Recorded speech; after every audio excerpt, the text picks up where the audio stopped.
allegiance to the flag of the United States of America and to the republic for which it stands, one nation, under God, indivisible, with liberty and justice for all. All right. First thing we have on our agenda is our minutes from January 28th. I'll entertain a motion for those. I'll make the motion to accept the minutes from January 28th, public and non-public. All right. Second. Okay. Any comments, questions, concerns, anything on those?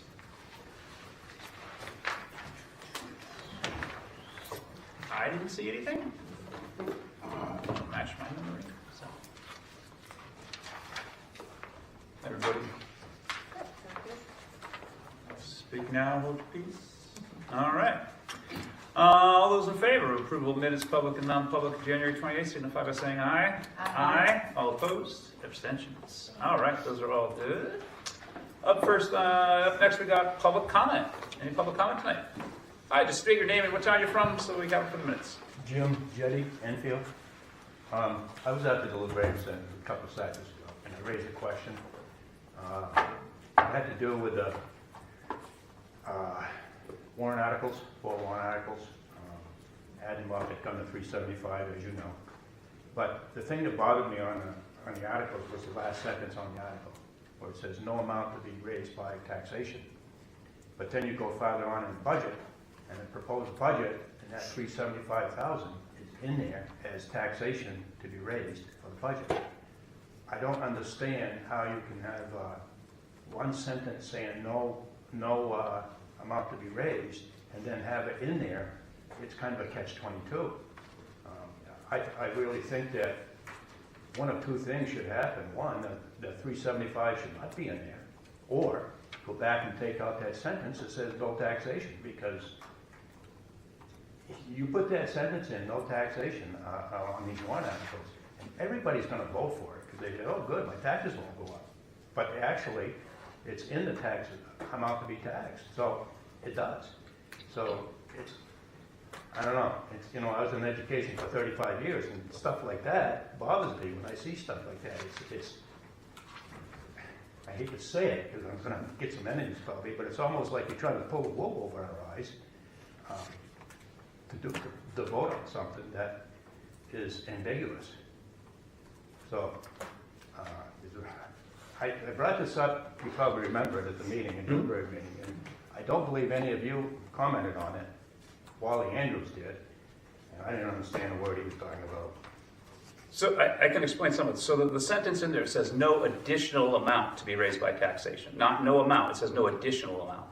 And so the way this works is that it's part of the budget. And so it's part of that first Article 3. And if that budget were to pass, and we were to pass the warrant articles on there, what it is that if there is extra money left from that budget, then we will then take the leftover that we have not spent, that was saved from that budget, and will go towards the first warrant article on the list. And then if there's still money, it'll go to this next one on the list, and the next one. So no additional amount is being raised by taxation. It's coming from that budget. So I'm just trying to clarify, it's statutory language that we have to follow. That statute by who? The state, the state dictates what we put. The state, there's certain language you have to put for a warrant article. Oh, really? Like certain way you have to word it, and that's one of the phrases you have to put in there. So that has to be put in it, even though it's kind of a negative thing on taxation. You got to still put it in there, but it's going to be added on the proposed budget.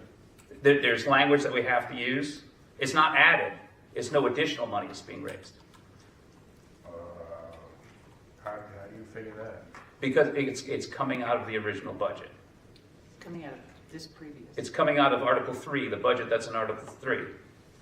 And then the way that it works is that the warrant articles that are after that, those are all, if the budget is not fully spent, those warrant articles come out of that remainder money. Okay, so where it says operating budget appropriations 32 million plus, then the next article, the special warrant article, is 375. Right. That's added to the proposed budget. That's also, I understand this looks confusing, but these are all state forms that we have to use. This is the way that the state has said that we have to present this. So, Mr. Jenny, Yeah, let me jump in, because Yes. I understood what you said, and I didn't like it either. Yeah, I So- agree, it's confusing. I went back to the MS-27s that we've had in our previous ones, and they all say exactly what you said. So it's on page 12 here, Yeah. right? So it has the special warrant, it has the budget, then it has the special warrant articles, and then it says the estimated amount to be raised by taxation, and that's what the final amount is that you're looking at. So my VA is currently working with the state to see why they calculate it that way. So the total appropriations is, it says here 33,000, Right, 33 million plus. right. But the 375 is included in that. Yes, So, and it then is. you take away the revenues and you come down with a final budget of 30 million. So I did question that with Michelle, my current VA, and with my previous VA, Deb Ford. I was like, Deb, he's right, it says it in here, and these totals add up. So it looks like we are adding that into budget. Yeah, it does. So we're working with the state on that to figure out why this form, MS-27, tells us where to put our numbers and then does these calculations for us, why it says that. Yeah, I mean, to And it me- has for years. To me, I don't know how many other people are the same boat, but to me, it's confusing. Yeah. It's very confusing, but it's been the same way for years. So I'm gonna guess there's something wrong with this form, so we're looking at that. Yeah. Do you I'm have some glad you brought it contact up, yeah. information for me? Do you have some contact information for me? Regarding. Like, so I could send an email back to you or something like that, Oh, or, yeah, just, if you wanna reach out to me, or April's on it right now. Thank you, April. And we'll send it to you, but I will also have my VA prepare something and report back to the board on it. Yeah, I'm just trying to reassure you that it's not additional, it's part of the operating budget. So I understand that it is confusing, because I definitely have had those questions in years past as I well. don't know, I just figured if I'm getting confused, and like I said, I've been an educator, I was in education for a while, I imagine and the thing is like, there's a lot of people out there who are just gonna look at it and see that bottom sentence and say, oh, it's not gonna, this isn't gonna affect my taxes or anything, so yes, I'll vote for it. Right. I just think that's wrong. Yeah, it really shouldn't be affecting the taxes, so No. I don't know why on this form they added in. Yeah. It really shouldn't, but thank you. Yeah, Okay. Thank you. all right, thank you so much for bringing that up. Any other public comment? All right, up next, we have our student representative report. Lily, take it away. Alright. So I'm starting with sports. As you can see at the top of the pages I put in there, there's like a little schedule of like games and upcoming senior nights. Boys basketball has a senior night this week, I believe on Thursday, and girls basketball is tonight. I believe, yes. Lily, did you see I changed your report? I changed your report for the Stevens game. Oh, thank you. Okay, good to know. So one of the games was pushed as I track and field had a states meet on the 7th, and Barnaby placed first for shot put at states, and Colin Myers placed third, I believe. So that's another state champion. Yep. Wow. So basketball playing, wrestling is going to states on the 22nd. Hockey hosts bowling on Wednesday. Baseball and softball have been having little open gyms on Sunday mornings or early afternoons, depending on the team. And then for the arts departments, band and chorus have a concert coming up on the 7th of March. Jazz band has been meeting every Monday, Wednesday, and Friday mornings at 7. Little Shop, the regular theater group, has been going on their rehearsals for a little bit now, and they're going well. They're working on getting off book and starting to think about their costumes and props and set and everything. They finally got their actual script instead of just their photocopies, so they're excited about that. Math team has a redo for one of their meets that was canceled after break. Robotics has been working on the school drivable robot with a moving arm and programming it. NHS just finished selling their tickets for our next faculty breakfast, and they're getting ready to make a donation to the Listen Fuel Assistance Program to support families in the Upper Valley that are having a little bit of a struggle affording all of their heating costs and everything. Both NHS and Interact offer childcare during the deliberative session. there weren't really any kids, but we offered it anyway. That's right, it's important. Um, Thank you for that. So far this year, NHS members have contributed just over 150 hours of community service in total of all the kids reporting in. Student Council has been working hard on winter carnival plans like spirit days, games, lip syncs, all that stuff. The various classes have all been working on their lip syncs. AV Club, it's almost time to ride the cyclone. Opening night is on the 28th. And then the other two shows are on March 1st and March 2nd. Having rehearsals every day until 6-ish. AV Club hosted an esports information night a little bit ago. Art Club is selling charm necklaces and temporary tattoos this week in the lobby for Valentine's Day. Business Club is also selling little flowers for Valentine's Day, and all proceeds go to animal fosters. Writers Guild and Art Club will start accepting submissions for the second issue of the Royal Report review right after February break. Interact, as I mentioned, they helped with the deliberative session childcare, and on the 12th of February, they are working on packaging boxes for February break. Rise Against Hunger meal packing event planning. Their advisors are meeting with some of other advisors from other schools. They're planning an Earth Day cleanup and looking to help with ushering for the various musicals and everything. Other school news. On March 7th, Mascoma students will be participating in the NH Special Olympics polar plunge and Lake Winnipesaukee. They're working on raising funds for that. This week's Winter Carnival. February break is coming up next week. One of our teachers is on a really cool trip to Argentina right now, which is cool. Lots of students have also showed an interest in and signed up for the Galapagos trip next year. Cool. Yeah, I heard the Galapagos trip was very popular, and my kids are excited to get there early enough to get a spot. So that's awesome. Any questions for Lily? Do we want a little more of an update on that? Yeah. Okay, so you're here. But okay. Chris is here if you wanted to just add on to Lily's report. Yeah, you have anything to add to that? Expanded the trip. How Galapagos. you've expanded the Galapagos trip.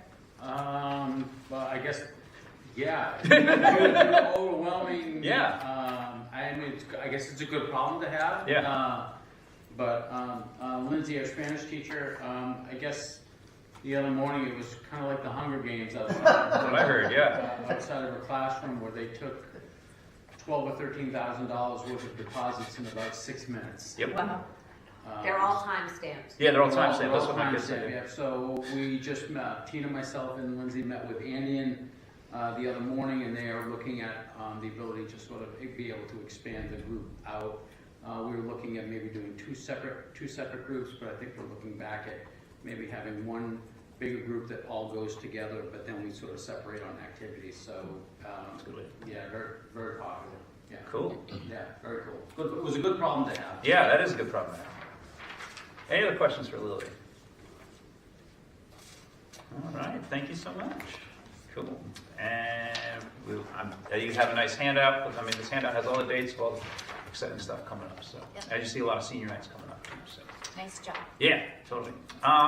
Deliberative session. Our minutes are in there, but those are not. Oh yeah, I guess we should approve those minutes.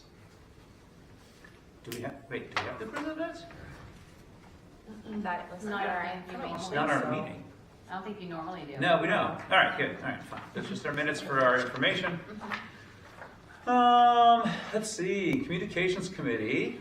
Yep, so you've got the minutes of our last meeting from last Tuesday, the 4th, in your packet. We have talked about website updates and moving forward and looking at ways that might fit into the current budget. So that's something that we'll come back with some ideas about that. But it will help with overall, those goals related to the strategic plan around communications with the larger community, just to complement what's already been happening with those more newsletters and Alma and those sorts of things. So we'll see what we can do there. We got an update with Craig about potential sign stuff. He's gonna look into getting some more up-to-date quotes, because the last one we had was from December of 23. The capital improvement plan has a placeholder in there for the sign, and so wanted to make sure that that was again kind of in line with what is in that plan, especially if there's additional services that are needed, including electrician or mason, to help build up the current like sign holder. I don't know what it's called, the base. We had great updates from Seth about the AV club. Lots of great stuff. You've heard really mention them in the student reports, but just a lot of really really good opportunities for students to learn in different kind of ways around things that they're passionate about. And so we talked about some additional opportunities there, including perhaps news broadcasts or things like that in the future. So look forward to seeing also a Trusted Adults documentary that has been kind of a labor of love, I think, for especially some of our students in that AV club. So that should be good. We had some policies on our agenda, but we decided to table them so that Craig could take a look a little bit more closely at some of the ones that needed updates in the information. So that will be for the next meeting, which we do not have a date for. It'll have to be scheduled after the next reorg. Okay. Any questions for Danielle on that? All right.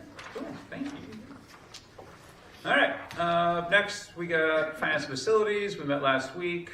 They got some projects coming up next week for the February break.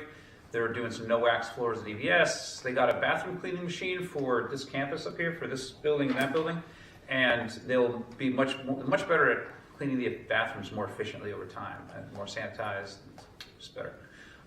They started a new work order program, so that way when all the faucet breaks or whatever, people put in a work order. It streamlines the process. It also has an inventory component, so they'll be working on that this summer to start inventorying all of our equipment and all the important stuff. So that'll replace School Dude, so they'll be going through that, and we'll start that July 1st. Or we're getting onboarded that until July 1st, where will become the only thing we have. We're going to be doing a hazardous waste collection at CES in the spring, so we talked a little bit about that. Pellet boilers, it's getting cold. They're having to get up and running, so working with issues on that.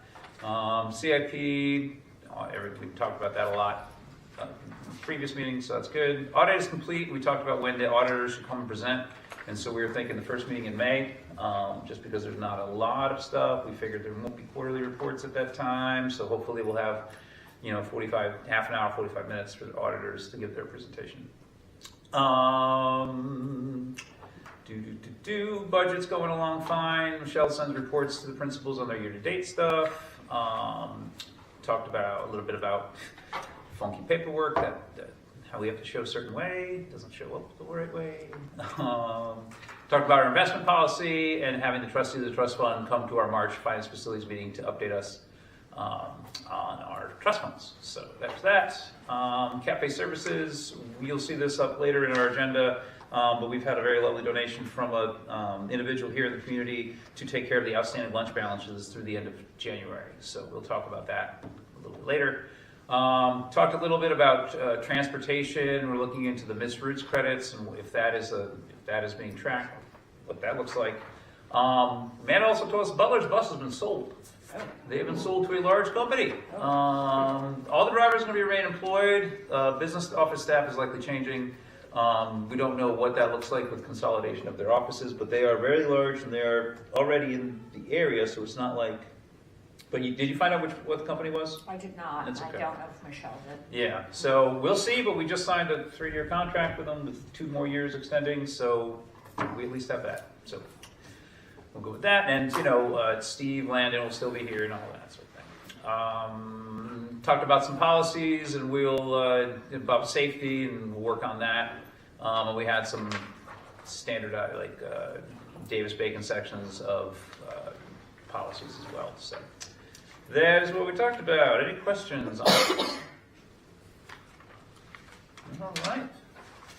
Cool. Sorry. It will be Yeah. interesting with the changeover, for the bus services, knowing that we had written into our contract using the software, the mapping software, and that was an issue to get that going last summer. So will they be able to still implement that Yeah. to look at it for this summer Yeah. and that sort of thing? So it doesn't fall through the cracks if it's that tough to get authorization for the maps. Well, hopefully a bigger company has all that stuff already. Hopefully. Has all those software licenses and stuff. So, well, let's see. Yeah. I have a question. Yeah. So is the current contract transferable and legally binding on the new owner? Yes, it is. There Okay. you go. All right. Good. We should be all set then. That's pretty much my biggest question. All right, cool. That's finance facilities. Anything else? All right. Superintendent's report. Amanda, take it away. So you do have my written report in your packet. The most important thing was a thank you to all that came out in support of the school district at the deliberative session. We do always appreciate that. Appreciate the opportunity to answer some questions and to defend the reasons why we are asking for not only the operating budget, but the raise for our support staff, as well as for the monies that we would like in the warrant article. So we do always appreciate the opportunity. I wish Brewster were here, but he's not. Next week you will see, our next board meeting, there have been the significant changes back to the 2020 Title IX policies. Yep. Will be in front of you next board meeting. The School Board Association has highly suggested that you waive the second reading and move forward with adoption after the first reading. So we will go through all of that. I got Smartha to put it in a separate section so that it's easier for us to just work through, but we are bound by the 2020 version of the Title IX regulations. So, and I don't see that changing for a little bit. Butler's Bus is still working on the other driver for CES. Right now they've continued with the van route, but hopefully we'll get that changed and we'll be able to give parents at least a week's notice before we make those changes, because we do know that it is a change for parents in their working conditions or their working times that they would need to do that. The February break is coming up next week. And I do believe food boxes, we did not have a very big turnout. I'm glad Dan Kiley's not here to remind me of that. But we did not have a very good response. We've sent For it February? out multiple times. Yeah, so we will, send food boxes to the families that have requested it. If anyone, I'm sure, was like, oh no, I didn't know, and wanted something, we would help them out. Also attached to my report is the remote learning snow day information, because it appears that every Thursday I'm going to have to make one of these decisions. So this is outlined here. Unfortunately, typically the National Weather Service puts out a call to school districts. They're putting those out later and later. This call is coming out at 3 o'clock on Wednesday, so I'll listen then and make a decision after that. It's looking like some ice and stuff around 10 or 11 o'clock. It's not looking like a great day. Yeah. So that decision will be made, but we're going to advise teachers to make sure that students go home with whatever is necessary for them to complete a remote day on Thursday. And then they'll have it, better to have it and not need it, right? And that's, I think, how that goes. I have two other things. Where's my sticky note? The co-curriculum, we have a couple of subcommittee board meetings that are happening. There's 313 is a co-curricular meeting. I would suggest that the board cancel that, because it's just after, is it before the vote? It's after. It's 2 days after. 2 days after, Yeah. because it's on the 11th, not the 14th. So it's after, but we haven't reorganized it. Yes, Right. reorganized, Yes. one of those things. Yeah. So, I would suggest that we cancel, are we okay Yeah. with canceling? Yeah, basically, I don't think any meetings happen between They really- election day and reorg. Yeah. So, but we Yeah. don't typically have any scheduled during that time. Right, and the 2/20 EIC meeting falls on vacation week. So I would, have you reached out to people, April, about that, rescheduling that, or do you plan on just holding it? Well, I reached out to Tina to make sure, because it's supposed to have a presentation from a staff member. Oh, a staff member will not be So here. they won't be there, and Tina is also not there, so I was going to reach out to the rest of the vacation. committee It's and vacation, say, yeah. hey, can we reschedule that or cancel I it? was looking for it on the calendar, I was like, I bet that's during vacation. Well, I mean, it depends on your schedules the following week. Like, Yeah. if you So guys I'll can have make it April, happen. we'll cancel the 2/21. Yeah. And then we'll push it out, April will be in touch with another date. All right. Any questions for Amanda? And remote learning days are really no different than a blizzard bag. Except for I have permission from the state to have a remote learning. Exactly. And they get, so it's very similar to a blizzard bag, but you have a computer and you log on. Some of us do have, some grade levels do have work, hard copies of work. All right. Business Administrator's report, you have financials in the packet. There is an estimated tax impact should the budget and warrant articles pass. And this is estimated. This is estimated.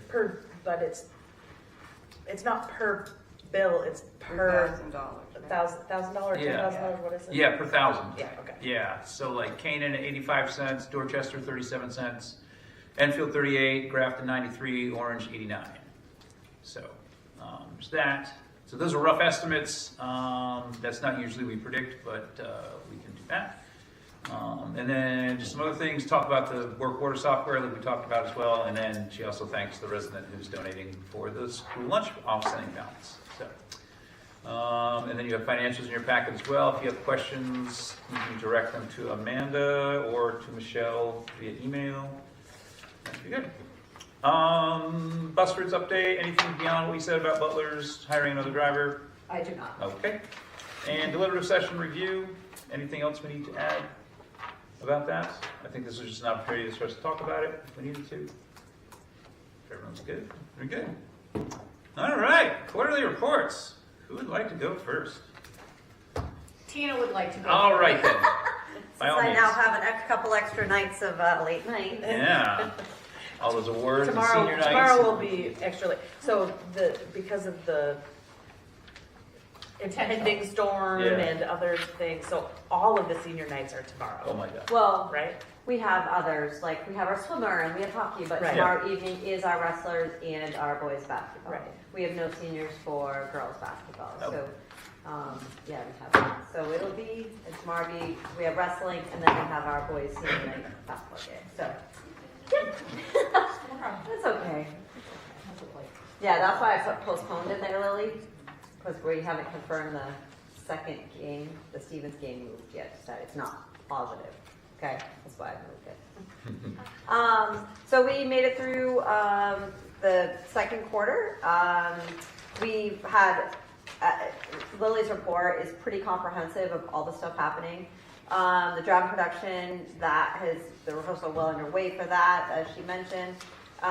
We have been so fortunate to hang 4 banners this season. And now with an indoor track championship, it has been to be at those events and see the kids and the community support around those. It's really been special. We are so fortunate.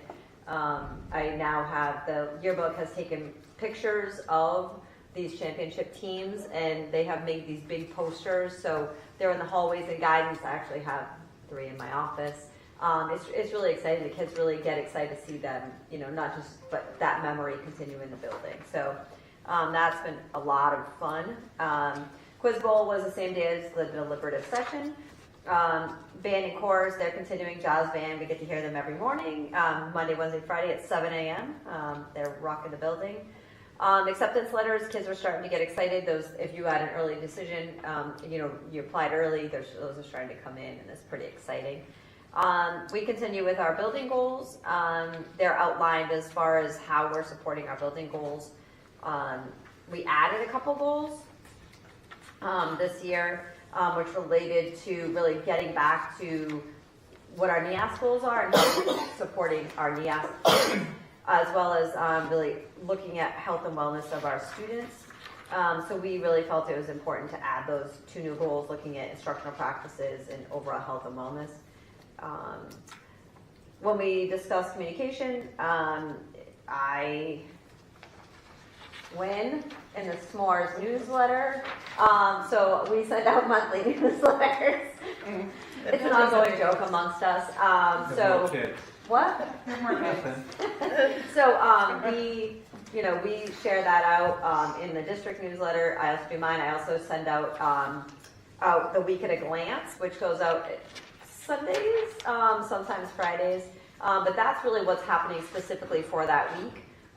So that parents know, so kids know, as a reminder of what's happening in the morning and all the way through. And if we have anything in there like that I need to let kids know, for instance, the dance ticket price or anything like that, that all goes in there, just so that everybody's on the same page. And that's shared out a few different ways. The students get theirs and a link in their mailbox, and staff and the community get theirs right through the S'mores link.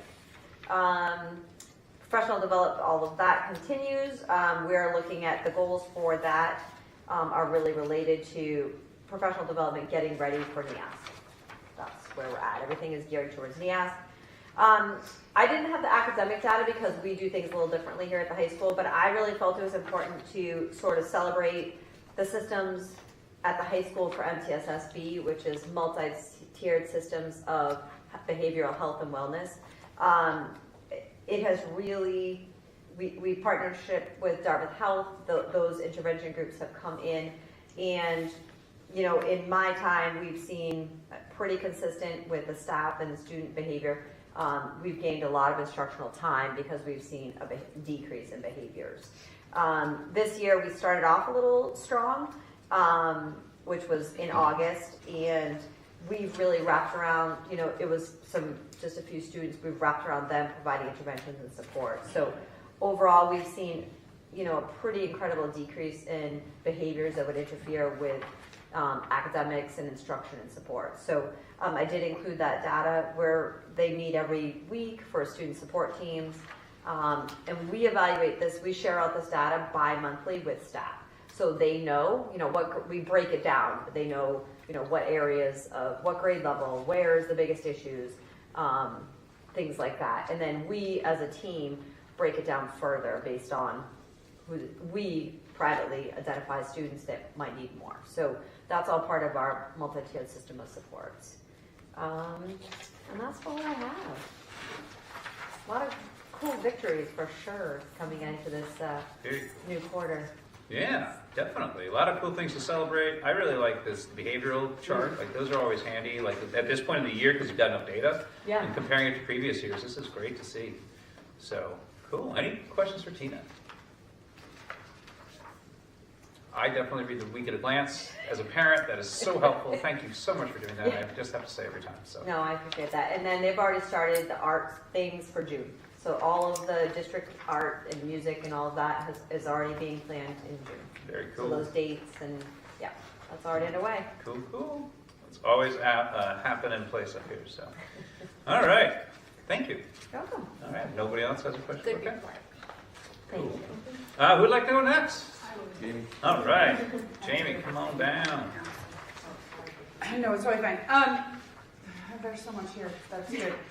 We are still working on our intervention block. We're getting better at it. As you can see from the data, we're making growth. We're making some change.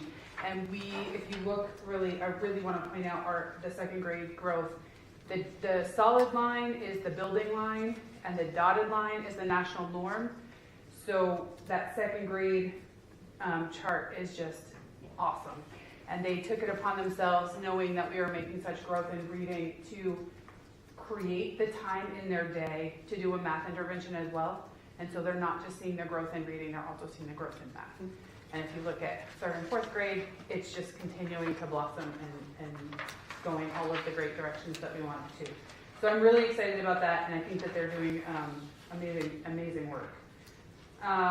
We took time, I talked a little bit about it at the last meeting. The staff really spent time rewriting, creating a brand new vision statement, which I've added in here. Because what they felt was the vision statement that was here was not really from them. They didn't feel like they owned it. And we, over a couple of staff meetings, they really created this on their own. Like, I facilitated the conversation, but they really did it on their own. And I think it just really embodies who we are and what we're trying to do at EVS. And based on that, they've decided that the goals that were in place previously were still important, that they wanted to sort of take the new vision lens to those goals and continue the work that we're doing. I also included our behavioral data. We have implemented an MTSSB team this year for the first time, and they are really making some change. I am not running for behavior calls like I have been before, so it's been really great to see. I don't have the same numbers that Tina has in SMORE, but I'm doing pretty well. 325 views, newsletter is pretty great. For professional learning, we invited, the PTA supported bringing Emily Daniels into EVS in September, and she is the creator of the regulated classroom. I think I talked a little bit about it briefly, maybe during budget season, I can't remember. But she's a former counselor in a school from New Hampshire, and her whole philosophy is that we have to stay regulated to help our kids stay regulated, and building that into every part of your day and how you can take a movement break or take a moment and get everybody back on track. And I was able to purchase her classroom kits for every classroom, so the teachers have the tools that she talked about during her training, and they've been using it. And you can walk through the building and you'll see kids using our sensory walk and or using any of the strategies that they learned in September, and it's been really great to see. We talked also quite briefly at the last meeting that we were applying to be a New Hampshire School of Excellence. We were selected to go last Friday to Concord with a small team of teachers and a parent and 5 students to present to the selection committee, and it was awesome. They did such a great job. The week before, Seth actually brought his AV club down to EVS, and they created 2 videos for us. So we sort of bookended the presentation with videos, and we started with they went and interviewed kids, they interviewed staff about how long they've been there, what does it mean to be an EVS Mighty Owl, all of the things, and you could just see the selection committee was just kind of melting. It was kind of cool. And then we closed it with a video that they created of the whole school and their green PTA purchased EVS shirts singing the Mighty Owl song. So it was very cool. Each one of the students had an adult that sort of worked with them as part of the presentation, and the older kids sort of read a script. The younger kids were sort of led through a conversation. It was adorable. I wish I could have videoed it because I think everybody would have loved it. I will know Friday if we are selected to do the next step. The next step will be a half-day at minimum site visit where they will come and be part of our school for a day. So I will make sure to reach out when we know about that. Fingers crossed. I am so Yes, excited. It's knock going on to be wood on so that. great. The kids who went and made the movies, they were EVS alumni. Oh, no They're way. So cute. Kim to was see. there as well. Yeah. That's so Yes, great. they were EVS alumni, like they did all the interviewing, they made the videos, and it was cute to see them like ask their old teachers questions. That's It was awesome. adorable. That's so great. Cool. Any questions for Jean? Exciting stuff. Yeah, very exciting Yeah. stuff. And those test scores, like on the on that track, that's really great. Especially like showing compared to the national average. Like it looks like in 2nd grade, like they blast past the national average, and then they're Yeah. off and running in 3rd and 4th. So. Yeah, you can see in the 1st grade math graph specifically, like they're closing the gap. Yeah. And then they just Yeah, go Which is straight awesome. through it. And it's just, they get it you under know, their belt. And it's That's right. they're just doing such great work. Thank Yeah, you. thank you so much. Who'd like to go next? Go ahead. All right. Come on down. All right. Megan, how's it going? It's going. All right. So I'm not gonna read it. You can see the graphs. Your graphs look just as good, so that's great. So that's cool. We're doing well, and this is our first year doing WIN, What I Need period. And Bill did it first last year. We joined on this year. It took a little bit to kind of get our feet under the ground and figure out, you know, the process of it. But we really now are into the point of the year where we've done enough that we are now having really good conversations about how we would like to tweak things, where we're seeing, you know, more deficits or less deficits, and where we want to take this, what I need for next year. So we've been having, we meet twice a month each grade level, and we just have really great conversations about where we're headed. So that's good. I am, now that we're kind of into the illustrative math, have done it, teachers are feeling a lot more comfortable with it and using it to its, you know, full capacity. So we're definitely having really great conversations at our meetings on how to best, you know, every day make it even stronger. So we do have several teachers that are doing the letters instruction, which is, you know, reading, spelling, related language skills that are taking it. We're using all that data, and they're actually teaching some teachers who haven't been able to sign up for it how to do it. So it's just another data point for us when we group kids into small groups for reading. Also, we are doing things like our National Honor Society kids are coming in to read with our preschoolers. We're doing a food drive next month as another winter, it's just some community service thing to get out there. We're still going to the senior center once a month to read to them, sing to them, bring them some joy in their day. We also are doing our SEL morning announcements. Every 2 weeks we do a new word. We've done humility, perseverance, kindness. This happens to be love the last 2 weeks. We did a first initiative, Poppin' with Spirit, and we filled up a big popcorn thing, and the kids we had an all-school movie popcorn thing. This time we're filling up a snowman full of hearts, and we get to go out once we fill it with hearts for all the kindness and love that we show to people in our community.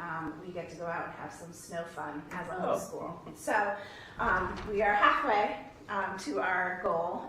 The kids love watching it rise as they contribute to hearts. And every morning the kids do the announcements, and they get to talk about the words and what they mean. And they do a question of the day, and they hang up the phone, and then each class discusses the question of the day in their morning meeting. So it's really cool. I do the SMORE newsletter as well. I also do a weekly newsletter to every Sunday night around 6 o'clock. All the staff members get their weekly update and things that are happening and whose class is going where and what, you know, tests we're doing today or what, you know, where we're going, what cool things we're doing. But we're getting into the month of March, so we're gonna keep going strong with our community service and our words and everything. So, yeah. Cool. Any questions for me? Thank you. No. I think just continue to have Yeah. like photos of, especially I think of the community stuff. I think is great. It's been great fodder on online and trying to put a lot things of included photos in the SMORE annual newsletters. report. Yeah, it's super And I helpful. just did a huge bulletin board with like almost all the pictures I've ever taken. And so the bulletin board is full. Yeah. That's So, awesome. Yeah. That's Cool. great. Thank you. Thank you. Yeah. Awesome stuff happening at CES. All right. Who'd like to go next? Best for last. Yeah. Rock, paper, scissors? Oh. Age before beauty. I'll take it. Who's that? How you doing, Kevin? I'm doing well. How's everything going? 79 days. All right. There we go. So No, who's coming, right? we're excited.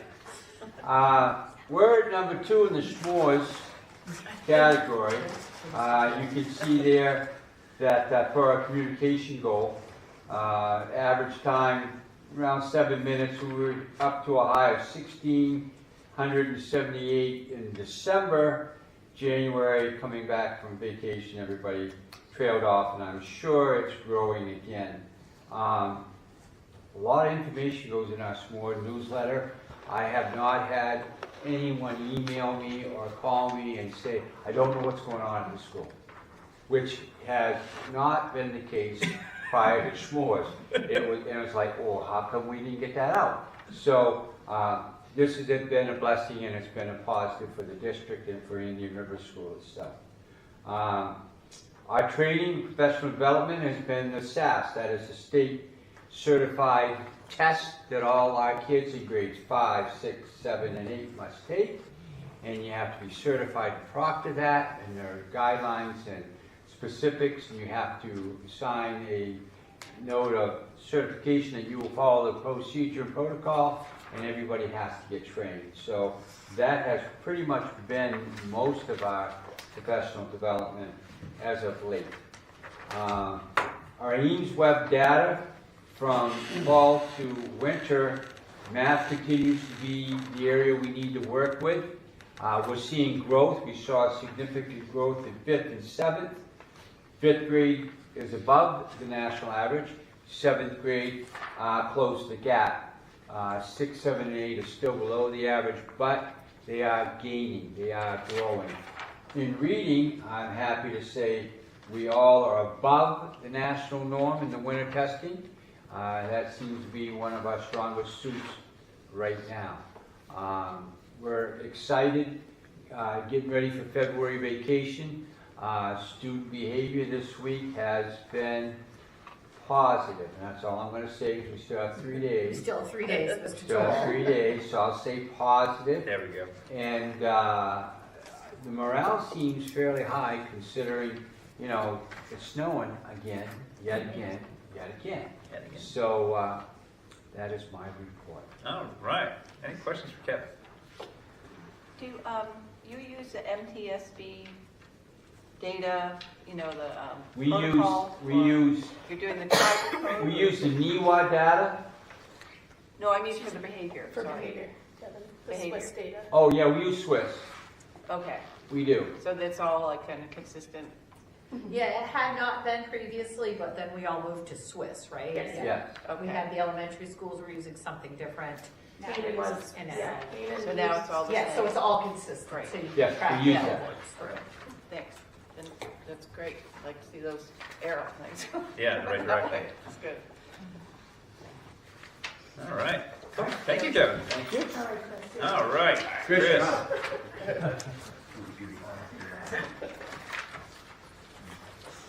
Okay, thank you, good evening, everybody. Quarter 2, focus on quarter 2, there was a lot of professional development that happened this quarter.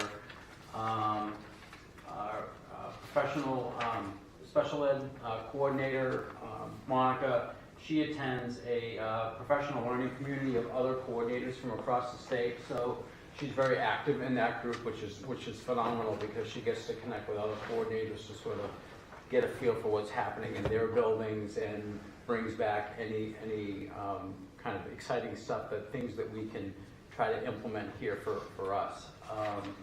And then I have my directors group that happens every month, and really what happens in this group is myself and the other regional directors from across our region look very carefully at what professional development do we feel that our special educators would benefit from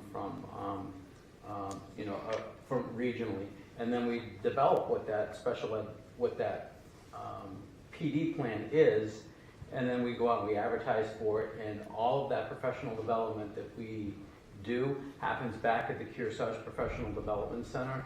And so, case in point, further down in here, we did an accommodations workshop. So one of the things that we felt that special educators really needed to sort of drill in on in their IEPs was looking at how they were developing accommodations and putting them in their IEPs. So one of the things that we were seeing is across the region is people may have been putting like 15 accommodations in kiddos' IEPs, when in actuality best practice says maybe you should have 3 5 tops, and collecting data on all of those. So those are the kinds of professional development activities that we like to offer for folks. And in collaboration with my colleague April, we've added master teacher, para-educator component of master teacher, because I know our paraprofessionals are always looking for creative ways to get their own professional development, and that's a little bit trickier because of their way their contract works. And when we have professional development days, those are uncontracted days traditionally for them. So with this platform, we're going to be able to offer them some online options for them to get some professional development as well. I don't really have anything really kind of sexy. I'm not going to tell you that I have 4 banners to hang. So the only thing I can tell you, my report on out-of-district students at this point is there's no changes. You know, that might as well be a banner. That's That's 0. So there's no changes. Nobody going out. Yep. Unfortunately, nobody coming back in. But I am pretty confident that Q3, I will have a report of somebody who is coming out of a residential placement. So we're in sort of the final stages of that. So in another few weeks we'll be able to, hoping that all comes together for us. And then the big thing that's not on here, and I forgot to put it on here, but I do want to mention it, is we are a year out and we're starting now. Next year at this time we will be in the throes of the state's new compliance process, and it's called PAGS, and it stands for Program Approval and General Supervision. So it is the new compliance process for special ed. So we're starting on this now to get ahead of it. We will probably have a PAGS coordinator who will be that person who will have to collect all of the data that will be required for us to sort of turn in. And I think, you know, Amanda and I have talked about this, and we really want to use this process as leverage for us to get where we really want to go. And one of the things that I think has been a historical struggle for us since COVID is staffing. Staffing is such a real issue for me personally in terms of being able to find good quality, high quality people in person that I don't necessarily have to contract with or be remote. It's the landscape is, we're kind of in this new world order in terms of how we are recruiting staff and staff that are available to recruit from, you know, from anywhere. And then it's amplified even more when we're here in the Upper Valley because of the, you know, kind of the housing crisis. It's tough. I could hire somebody from wherever, but I can't move because there's nowhere to live. So it makes it really challenging. But I think moving forward, every quarter you'll see an additional PAGS update on activities that we're doing in preparation to get ready for this. Okay, it's going to be pretty meaty going forward. Is this in addition, I mean, is this coordinated with the federal reporting, or is it just completely a new layer added on? It's a new layer. So they've taken the old process, and everybody in the state is on their own schedule in terms of like tier A districts and then tier B districts. And right now they're in the second. So they finished the first.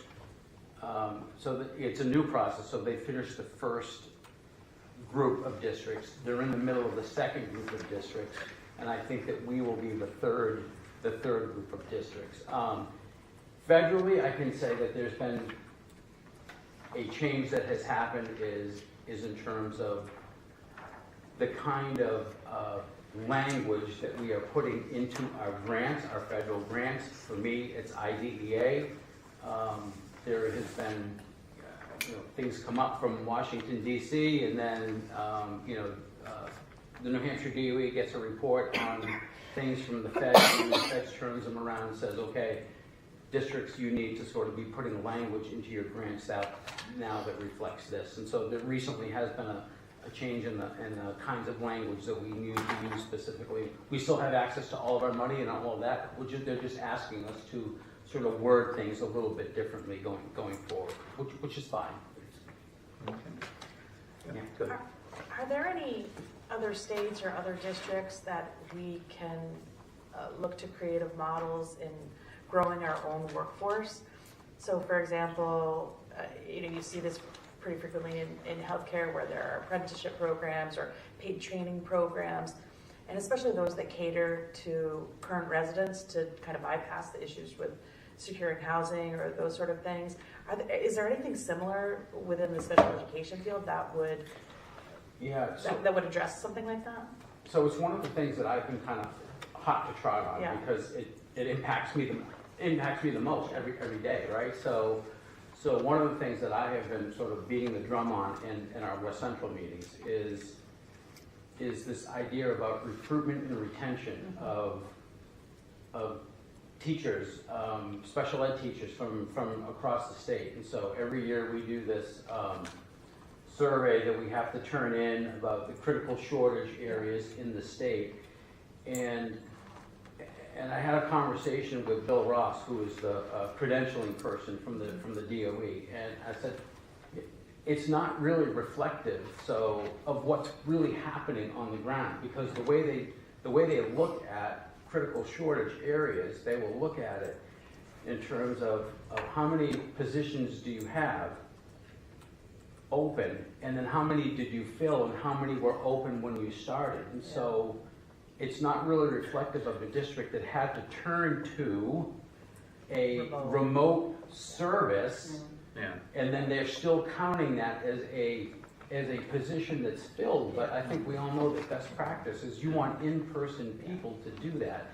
So one of the things that regional we have done is we're reaching out, and we've got some really good communication back from the New Hampshire DOE in terms of trying to partner with them on, because there is a specific office within special ed DOE that is looking at recruitment and retention. So I think that we're hoping in this next quarter to have some more dialogue with them to sort of help them understand what's really happening in the field and how we're being impacted on it, and what kinds of expertise we can bring to help them drive that conversation, whether it's conversations with NEC, UNH, Keene State, or whoever, to sort of how do we sort of look at this differently. Other states will have student teachers actually coming in now and sort of working in and getting paid as they're going through. And I think the New Hampshire DOE has been very resistant to that kind of model. But it's one of the things that I personally am sort of beating the drum on. And other service providers too, right? Whether that's PT, whether it's speech, PT, language, SLP, all that stuff. At one time, like 2020, we had all in-person SLPs. Now we're only in-person SLPs at elementary. Everything else is remote, and it makes it hard. I guess I'm old school. Like I want in-person people. Yeah. Well, thanks for looking into that. Yeah. Any other questions for Chris? Cool. Thank you so much. Thank you. All right. All right, April. Or Craig. Is that, yeah. Do you want to go next? I'll go next. All right. So you have my report. Basically, I did mine on artificial intelligence, and really for the sole purpose to just keep it on our radar, because it's out there, it's immersing all around us. We're going to be grappling with at some point policy, ethics, bias, rules, curriculum integration, learning objectives, and privacy, and all those things are going to come together at some point. Ideally, I'd like to, see, and I don't know how it all works, where the policies would come in, or how we would decide how we'd want to use these tools. You know, those task force, is it up to the board? Is it something that comes down from the state? I don't know. But, you know, I even started off, there's this new AI called DeepSeek, hasn't been real friendly for privacy stuff, but, you know, I saw a show where they said, well, it's actually putting ChatGPT out of business. So you got AI putting AI out of business already. That's how fast it's moving. Yeah. So that's the biggest reason I bring it up today, just to keep it on our radar. I am fresh from a communication and branding conference today in Concord, and there was an AI component interwoven into the day, both helping schools decipher and help with their branding, positioning. I'm not a marketing person, but that's a word, branding, positioning. It's a thing. But you can use AI tools, put that stuff in there, it tells you, you know, here's how you are, you know, with your branding techniques. You know, one of the things that came up today, and actually I'm sitting there, you know, because when you sit at these things, you try what's relevant to me. Well, I was kind of looking at, well, where does our school district stand compared to a lot of other districts here today? And I'd say we're right in the top third. I mean, there are some schools not even doing newsletters. High schools not even doing newsletters. And then there are some schools who are putting out daily video news reports. So it's the whole gamut and everything in between. But our consistent approach is right up there with what would be top tier. And of course, there's the communication questions that I hear even asked here is, you know, how do we reach out to the older people in the community that don't have kids here anymore? How do we make them part of this community piece as well? And I've heard that communicated as well. So, and then at the end of the day, an administrator, superintendent, or former superintendent did a little presentation where he's using some AI tools, 2 or 3 different ones, and he's training it so that, and he literally showed this, how he can put out a press release, a social media post, an email, and a newsletter, and a podcast with a click of a button, which was kind of cool to see. I mean, he's done it a while and long enough, I could tell, to know that he's not just throwing his information in, because anytime you interact with AI, it's how well you ask questions or how well you input your data that gives you the output. So he's got like some of his own little things going on there. And so at the end of the day, I think the district is doing well in all those areas. And there was some, you know, marketing professionals that were there guiding some of the discussions. There was also a panel of superintendents that talked about crisis and communication. And I don't know if you can do that right. Everybody had their own little stories on how they dealt with certain crises in their district. So good day. Any questions for Craig?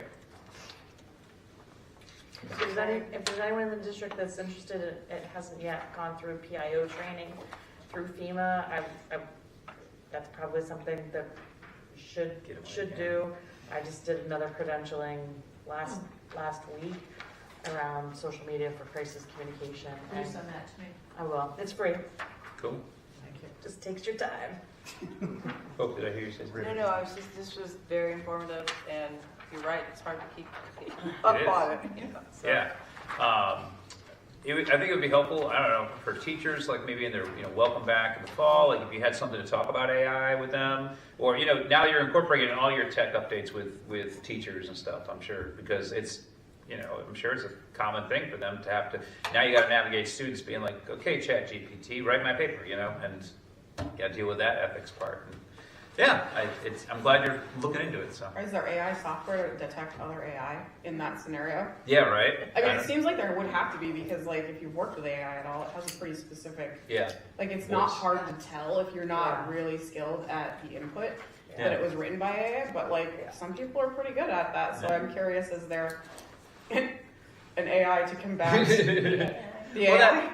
Recognize its own patterns and things like that. They did kind of talk about how they would, I'm just going to make up too, like you know, what if you took your ChatGPT and then ran it through Gemini and then Yeah. back in ChatGPT? Yeah. How would that translate? Right. Yeah. Well, and that's what you do, right? That's what the kids do is they'll put their chat GPT through like Google Translate or something like that, and then back to, they'll translate it, Anything to and then avoid doing the they'll- actual work, right? Then you can avoid, I think those are our craftiest kids. Yes. I was gonna say they're And then, innovative. They're then innovative. Yeah, the let's filters reach that in Capitalize on on that. that. won't pick it up. So it's pretty amazing.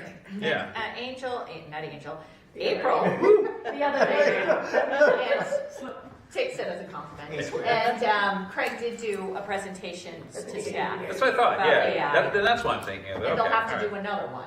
I guess so, because it's it gonna moves so change fast. so much. Yeah. You know, and really to help teachers who maybe don't know what the voice of an AI paper sounds like, or that kids do tricks like that. You know, that's the type of thing that we're trying to educate you. And a lot of teachers have really gotten up to speed really quickly, I'm sure, based on where they started. So, yeah, it's fast changing stuff. Cool. Anything else for Craig? All right. Cool. Thank you. All right, April, take it away. You have my report in front of you. There are a couple of things I wanted to chat about that people have sort of already mentioned, and there's one of the things was working with Chris to get the parent-educator professional development program for our paraprofessionals. There are over 140 different courses or units that paraprofessionals can use, anything from autism, behavior, early childhood, mental health for paraeducators, online classroom, instructional support, how can they support students with disabilities, technology, trauma, and then they even go into specific like math skills, and then what they can do if they were Title I. So if they were a Title I tutor or anything like that, it's supporting, reading, math, and writing. So it's very cool. We're pretty excited about it. We've, gotten feedback from the professional development committee and the paraprofessionals that they really wanted something that was geared towards them. It's perfect because it's online, so it's perfect for remote days when your job as a one-on-one para is not something you can do, so they can go on and work on some units within there. And there's already paraprofessionals signed up for specific courses already, so they're pretty excited about it. We have a new partnership with the Hampshire Museum. This is pretty exciting, so thank you to our Title IV grant for that. But we have 23 teachers, both preschool teachers, and then the rest make up the kindergarten through 8th grade teachers. So they get to contact the Hampshire Museum and sign out one of their 25 plus curriculum kits that are all hands-on activities. And we get to use the kits for, I believe, up to 2 months before they need to be returned. Awesome. They can contact the Hampshire Museum and say, hey, I would really love for a guest speaker to come in and help me with these kits and with these activities. So we're pretty excited about that. We did the interim and modular trainings at the elementary school and at the middle school to teach the teachers how to sort of use the interim and modulars that practice stuff for the New Hampshire SAS assessment. They got to see how to actually use the data from using the programs and how that will inform their instruction. So it was a good day. Let's see, what else we have. In the curriculum review cycle, we are narrowing down in our ELA committee sort of some programs that we are looking at that we would like to pilot. The idea would be sort of maybe do a unit from 2 of the programs that we really like. We're having a hard time picking which one we really like, so we have decided that we would like to teach a unit from each one this spring to see what it would be like, and then next year do a soft rollout with specific grade levels at each building, and then go from there. So we wouldn't have a new program until 26, 27 school year, but we need to sort of do a mini unit roll out this pilot this spring because we need to narrow it down and decide so that we can put it in the budget in the fall. So working on that. Social studies is underway. We've got a bunch of teachers that are looking at, what are we supposed to be teaching for civics at each grade level, and math is still plugging away at illustrative math.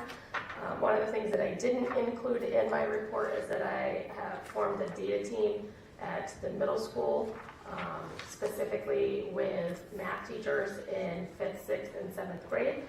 It includes special educators, and Ryan Limerow is on the committee with me as well. So we're really looking at the data. What is the SAS data telling us? What does it look like with illustrative math? Like, are we just not getting to the right things at the right time? Do we need to restructure? And one of the things that we've sort of discovered is the vocabulary piece. So illustrative math is very text heavy, and so they've identified that they would like some more work with vocab. So that should help students, because sometimes, when it says explain, kids get confused. Does that mean you want a full-blown paragraph? Does that mean you want me to show my work? And so we're working on, focusing on some vocab to help improve our scores overall. All right. Any questions for April? Cool. Thank you. That was a comprehensive. That was a heavy update. There's a lot in there. Packed a lot in there. I'm excited about the Monchar things. Those are really cool. Yeah. That's going to be exciting. More hands-on stuff. That's awesome. Cool. All right. Well, that's quarterly reports. Right? I didn't miss anything. Good deal. Thank you. All right. Up next on our agenda, we have a donation to approve. Yeah, go ahead.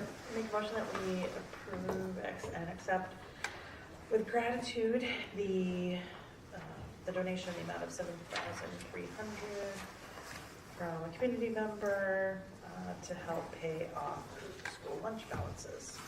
I'll second. All right, and we could say his name, Brian Degnan from Enfield, that puts his name right on the check. Yep. Said many thanks for him from us, the district, and all the families, and many thanks for this. Absolutely. Any further comment on that? I have a question. So these unpaid balances that we currently have, are they still going to be responsible for paying the unpaid balances, or are we zero out the account? My understanding is they're zeroed out, right? Yes, so that is a little bit of a quandary to me, because what could potentially happen is that we zero out parents who intended on paying. Mm-hmm. So I have a little bit, I don't know where I am on having this kind of a donation applied right away. Yeah, Like, it it's is one a thing, sticky situation. right? Yeah. Like, it's Maybe one the end of the thing to year. have it applied at the end of the year, Yeah. but to apply it right now, like, I, as a parent, was not always on top of lunch stuff. Not either. Same, I mean, But I would pay, Yeah, right? Like, yeah. I knew what I owed, and I Practice. wanted to pay. I didn't want somebody to pay it off for me. right. So it is a little bit of a quandary for me, so I am working on that, because I feel the same way, Kathleen, and, I see that the rest of you are feeling that I appreciate this donation so much, and we have a lot of families that are just not able to pay, but I'd like to zero it in on those families who are not able to pay, rather than just say, Amanda, you owe $5 It's a you huge act of kindness to do this. Yeah. Yeah. But I'm afraid that it's got two sides to that coin, because there's the situation you just described, but then it says, well, if everybody's gonna get it paid, I guess my kids can get it paid too, and that's not. So why should I pay off the negative balance I have of $50 Right. or whatever, because I let it It's go? really hard to justify, because we don't know what kind of Pandora box we're opening. Is there a need-based way to assess that and say, like, I these think- are kids that are on the free lunch program and start there with a plan? I guess it wouldn't be free No, lunch, yeah, I know. but I guess reduce. I wish. Or Reduce lunch, kids, like, is there a way? we know that we've discussed Social before work. that the limits of family income haven't increased. And so there have been families that have completed the process of applying for that and not been able to approved, right? So like, could those be the places where it starts or something? Is there a way to Yeah. assess that? I didn't have a discussion with Mr. Dagnan. So Michelle did. I haven't really received any other information from her, but this is a conversation I want to have with her, that we do need to look at, encouraging people not just to blanket pay things off, because like I said, as a parent, I would want to pay my kids $5. Right.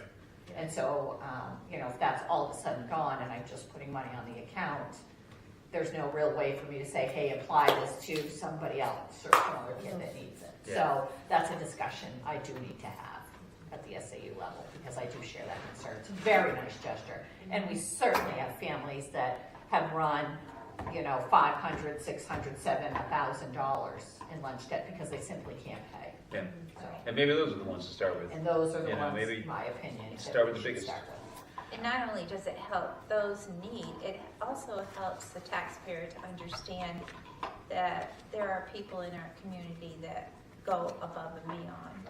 Yeah. And it's my assumption, I think, that this donation was probably aimed at families, not at, Amanda's kids owe $5, right? Yeah, it's not. That type of thing. Right. Yeah. Yeah, it's really to help the families that are in that bubble between, like, you can't qualify for aid, but like you still can't make enough to get your kids lunch. That's right. It's that those gaps exist, absolutely. Yeah, and that's more and more common now. Yeah, it's going to become more and more common. Yeah. So can the like automated, balance due messages still be going out I to don't know. families? Yeah. I If don't it's know. just applied kind of to the district account and not necessarily to individual accounts, so that the, at the end of the year. kind of at the end of the year, right? So like if Sort it out. families are still seeing, the people who are maybe $5, $10, $50 because it just it just Yes, was they an just oversight forgot. versus a real hardship. Right, and those are the people we typically see at the end of the year. By the end of the year, a lot of lunch balances get cleaned up unless it's just a huge amount and it's a total hardship on families. Yeah. So. The thing about this, sorry. No, go ahead. No, I mean, I think that the wonderful thing to me is that, when you are in that position and you can't pay it, it is stressful. Yeah. So it would be nice to be able to not have them stress out for the whole year and wait till the end of the year, if you're going to apply it to those particular balances that probably the donor wishes to help, kind of thing. Yes. So to not, to relieve the stress now. Yeah. So Well, I guess like that's the only, how prevalent it is at the end of the year, but like last year when my son graduated, he had I had a $50 credit on my account, and I got an email saying, would you like this refunded? And I just said no, apply it to somebody else's lunch balance. So I don't know how much that happens at the end of the year. Yeah. like a so donation, yeah. yeah, I mean, I just said no, just put it on somebody else's lunch account that needed it paid off. But I don't know how much that happens at the end of the year. And, obviously wanting to make sure that our very generous donor doesn't feel like we're looking that gift horse in the mouth, and just trying to apply this in the highest need area where Right. Yes. me as a mom would be like, no, please do not. I will pay it. I'm paying it. Give that to somebody else who needs it, and just making Right. sure there's a way that we can maybe assess that need. Maybe you have to have a conversation with them and just kind of say, like, this is our plan. Are you okay with this? Yep. As and far as I don't know what targeted Michelle and discussed with him, so I yeah, will maybe figure you that should probably. But That'd be great. did he have any stipulations on it? I don't know. That's what I we need to wasn't know as invited well. to speak with So, him, so. Yeah. I mean, it is just now a check, and there's no letter with it saying that there's any restrictions on it. So Right. we understand it's for lunch debt. So if we have to hang on to it for the whole year, then figure it out at the end of the year when people Although set I up their don't think you balances. can hang on to a check for that long with them just. Well, hang on to the money. Yeah. Not the check, not the physical check. What an amazing gesture. Yeah, absolutely. So, any further discussion on that? Just out of curiosity, do you have parents that reach out and let you know, hey, look, I know my child's debt is climbing, but I am unable to, and I do reach that bracket, where we can have those families in mind? We sure do, and some of those families really put in some good effort, right? They start with the payment plan and put in some good effort. They just can't. Stuff. So- Life happens. Yeah, life happens. And that seems to be the priority for this Yeah. Yeah. gift here. And plus, with the social worker knows which families. That's correct. That's the where other we send it. angle too. So. Okay, good discussion. Yeah, this is great. So, all right, we have a motion on the floor to accept the donation of $7,300 All those in favor of accepting the donation from Mr. Degnan and for the amount of $7,300 for school lunch debt, signify by saying aye. Aye. All opposed? Abstentions? All right. Many thanks to Mr. Degnan for that. Up next, we got a bunch of policies with some second readings. Before you get there, Yes. Danielle, I'm going to make your life a little easier. Yeah. Excellent. Policy JJIC, Yep. that needs to get tabled. Okay? That's getting revamped in Yep.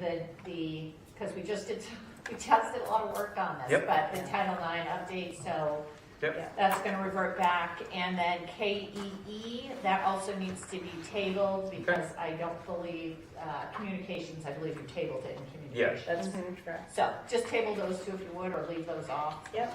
your laundry list.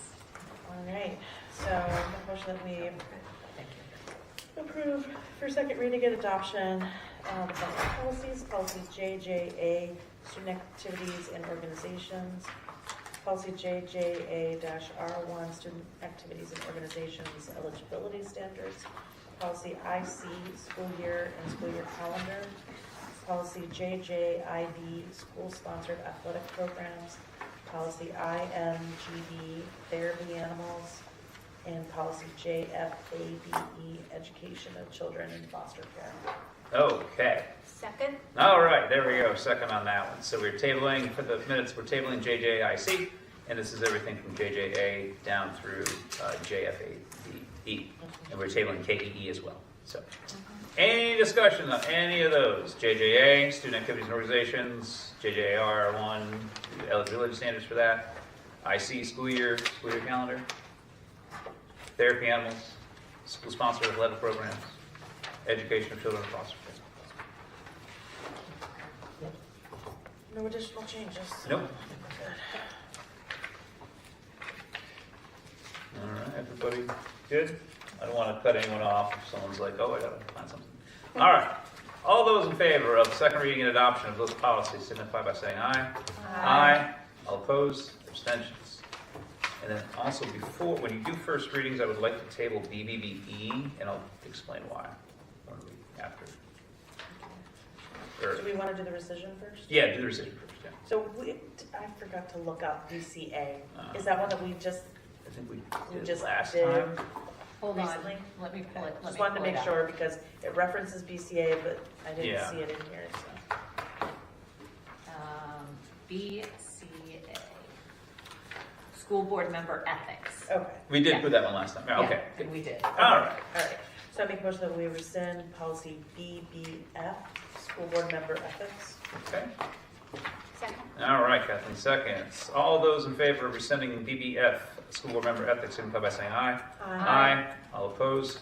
Abstentions? I just want to table BBBE because vacancies in school unexpired term fulfillment. If you read, what is it? If you read the policy as written, this comes from the School Board Association. Do we have a policy about vacancies right now? I do not believe we do. Okay. So this policy is written, we are not a cooperative school district. That doesn't mean we don't cooperate. We play nice with each other. We are a regional school district, and as such, our charter is different than a cooperative. And so this makes me very nervous in B1,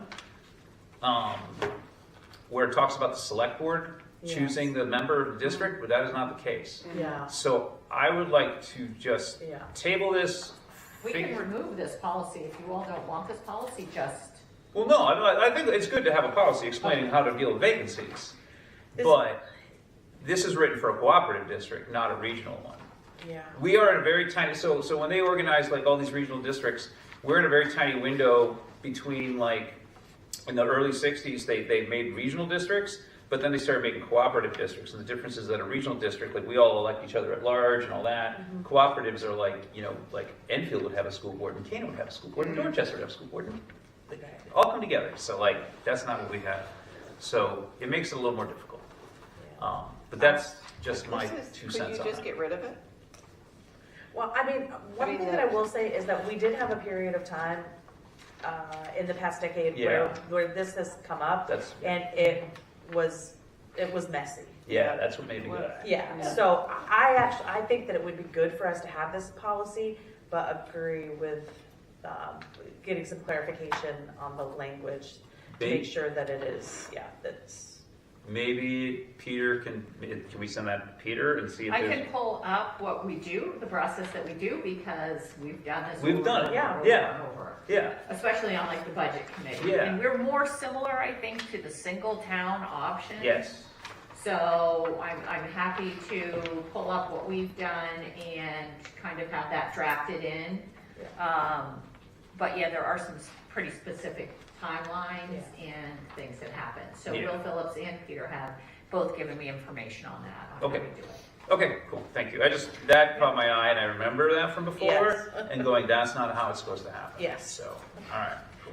All right, now you can move on the rest of the first reading. Sorry, I just want to talk about that. Yep, question. All right, I make a motion that we approve first reading, policy BBAB, roles and duties of the board chairperson, policy BBF, student school board members, and policy DAF, administration of federal grant funds. Second. Okay. All right. Let's see, roles and duties of the board chairperson. Those look pretty easy. I think Have I we can not do had this those. before? I guess not. You do not have that. Because I think I asked about it. I'm like, what am I supposed to do as a chair? She's Just like, like, oh, it's probably just written into, do we have one about officers or something like that? something like some And it's, old yeah. something. Yeah. Well, the school board association has these things outlined like as training material. Yeah. Yeah. It's there, but it's not in our policies. Yeah, that makes sense. Oh, that reminds me of something I'll bring back to this. So, cool. Yeah, that pretty much is exactly what the chair has been doing all this time anyway. So, cool. Good job, Chair. Thanks. All right. Very intuitive. Check. All right, thank you. Lily, did you see this one? It's BBBF. It's student school board members. Did you see that? Which I don't know if you. So go ahead and read that. I mean, you don't have to comment now, but like, take a. Do you have a copy? Do you have a copy? It's in my drive. Okay. Do you have that handbook from the state? On students. I think it was shared with me. Okay. Okay. Cool. So the difference I can tell you in this Yeah. policy is that there was a minor change in it. It previously said that the student school board member had to attend all school board Oh, meetings. yeah. And this does not say that. I forget exactly what the Even language is. we don't have that requirement. I think somebody really Yeah, wanted that's true. that, but that was just a very minor change. You're coming in the so. summer. That's right. No questions asked, even after you graduate, until you get a new one. So yeah, that was the minor change to this one. It went from them being compelled to attend all the meetings to, That was probably just an oversight. I think so. You know, they're like, yeah, they can go to the meetings, forgetting that we go all summer on vacation. You know, Yeah. So. All right.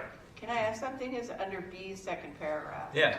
Is this how you're voted in, Lily? It says student members will be chosen by a majority vote of the high school student body. I think so. That's Yeah. that's That's what the way it it is. works? They're voted. Yeah. Okay. It's an all right, officer good. I just didn't like- know if it was just student council members or, No, I think it was the whole student body. I just wasn't sure if it was just seniors or if it was the whole school. okay. I think I we'll think also- it was that's the whole I think school. it's a whole school. That was the board's intent when we originally Yeah. established it. Yeah. Yeah, so it was an open vote for the student body. Well, if you have any other comment, you know, anything else you think about this, like, you know, oh, we should do it like this. Just think about it until the next meeting, and we will make adjustments based And on I your would feedback. show it to the council because it talks about the student government in here too. Yep. Yeah. Mhm. All right, and then DAF, Administration of Looks like- Federal Grant Funds. This is current legal updates. We looked at this in finance facility, and it's, I don't remember exactly what it is. Just the Davis Bacon. Oh, Davis, stuff. yeah, Davis Bacon stuff. Yeah. Yeah. Yeah. There's a lot to do about posters, isn't it? I mean. Yeah. And actually, so we were out of compliance. This comes from the Or audit yeah. for the ESSER grant funds, and we did not show proof of Davis Bacon posters Mhm. at the EVS or CES website, so that's something Michelle's working on, is a picture of the poster that is posted. Yep. Yeah. But we needed to do that, and then our policy also needed to contain a portion in there wherever Michelle wrote it in on DAF, in regards to, we promised to follow Davis Bacon rules. It is on page 15. Thank you. I just went right by it. Funny, we write into there's a ban on Huawei. We cannot buy Huawei technologies from China in there. because that's a federal requirement. It's written in so many federal grants now, because I just have to say it's weird. All right, cool. All right, anything else on those first readings? All right, and all those in favor of first reading in policy BBAB, BBBF, and DAF signify by saying aye. Aye. All opposed? Abstentions? Oh. Just to be clear, are we bringing back for discussion the vacancy? Yes. The BBBE? Yes. I will take a look and see, or is Peter gonna, are we I'll gonna ask pull out Peter? what Peter has sent me Okay. previously, email, and what Will Phillips All right, has just previously loop sent me in on that, and then and add I'll that in. see how we gotta write it. Yeah. Cool. Agenda items for next meeting. We have committee reports, teacher appreciation, PD newsletter. It'll be some of your last school board meetings for some of you. So, bittersweet. But you'll get your Tuesday nights back. Nice. Public comment. Nobody's here. All right. Personnel. We have a green sheet here. Entertain a motion for that. Unfortunately, approve the nominations and resignations as presented. A second? All right. Any questions, comments, or concerns on these? All right. All those in favor signify by saying aye. Aye. Aye. All opposed? Abstentions. All right. And we have non-public. For the purposes of hiring and reputation. Hiring and reputation. All right. Entertain a motion to go. Make motion that we go into non-public. All right. That's okay. And Kathleen seconds. Danielle. Tim. Yes. Kathleen. Yes. Hope. Yes. Dawn. Yes. Vicky. Yes. We are in non-public. So then- Au revoir, everybody. We'll see you in 2 weeks. Bon voyage.